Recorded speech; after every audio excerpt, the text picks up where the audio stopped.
ఒకసారి ఈనాడు పత్రిక చూద్దాం. ఈనాడు పత్రికలో ఏమేమి ఉన్నాయో చూసే ప్రయత్నం చేద్దాం.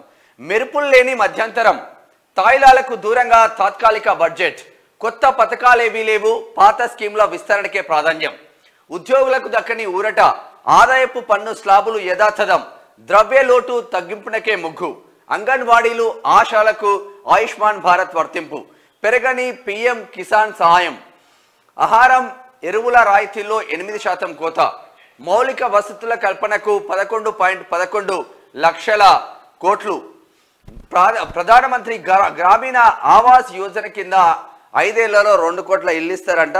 మళ్ళా గెలిస్తే ఇల్లు ఇచ్చుడవుతుంది, గెలవకపోతే మళ్ళా ఎవరొస్తే వాళ్ళదే ఉన్నట్టయితే ఉంటుంది.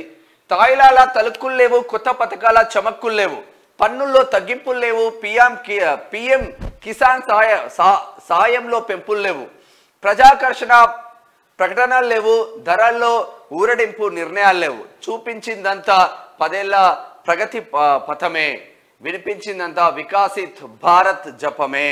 వికాసిత్ భారతే లక్ష్యంగా ముందుకు వెళ్తా ఉన్నాం. 10 సంవత్సరాలలో మేము చేసిన అభివృద్ధి మమ్మల్ని గెలిపిస్తుందని కేంద్రంలో ఉన్న బీజేపీ సర్కార్ చూస్తూ ఉన్నది. మరి ఎలక్షన్స్ రాగానే మీకు ఆ వరాలు ఇస్తాం, మీకు ఈ వరాలు ఇస్తాం, మీరు ప్రతి కులాన్ని టార్గెట్ చేస్తూ ప్రతి మతాన్ని టార్గెట్ చేస్తూ వరాలు ఇచ్చే ప్రభుత్వాలు చాలానే ఉన్నాయి. బట్ ఇక్కడ ఆ కోణాలు ఏమీ లేవు. ఎలక్షన్స్ ఉన్నా లేకున్నా మేము చేసిన అభివృద్ధి మమ్మల్ని నిలబెడుతుందన్న కోణంలో ఆర్థిక మంత్రి నిర్మలా సీతారామన్ చెప్తున్న వార్తలు మాత్రం చూస్తూ ఉన్నాం. ఇది ఇట్లా ఉంటే దేశ భవిష్యత్తుకు గ్యారంటీ అంటూ ప్రధాని నరేంద్ర మోడీ చేసిన వ్యాఖ్యలు, అభివృద్ధి చెందిన భారత్ పునాదిని బలోపేతం చేసే గ్యారంటీని ఈ బడ్జెట్లో అందిస్తుంది.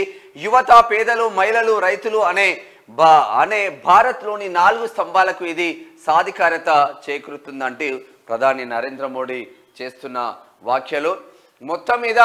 మొత్తం బడ్జెట్ 47,65,768 కోట్లు మాత్రం బడ్జెట్లో పెట్టిండ్రు. రెవెన్యూ వసూళ్లు 30,01,274 అయితే రెవెన్యూ వ్యయం 36,54,657. మూలధన వసూళ్లు 17,64,494 అయితే మూలధన వ్యయం 11,11,111 అంటూ ఒక వార్త మాత్రం చూస్తున్నాం నిర్మలా సీతారామన్ది. ప్రధాని మోడీ హయాంలో దశల వారీగా ఆర్థిక వ్యవస్థను చక్కదిద్దుతూ వచ్చాం, ప్రజలకు నమ్మకం కలిగించి పెట్టుబడులను ఆకర్షిస్తూ సంస్కరణలు చేస్తూ ముందుకు నడిచాం.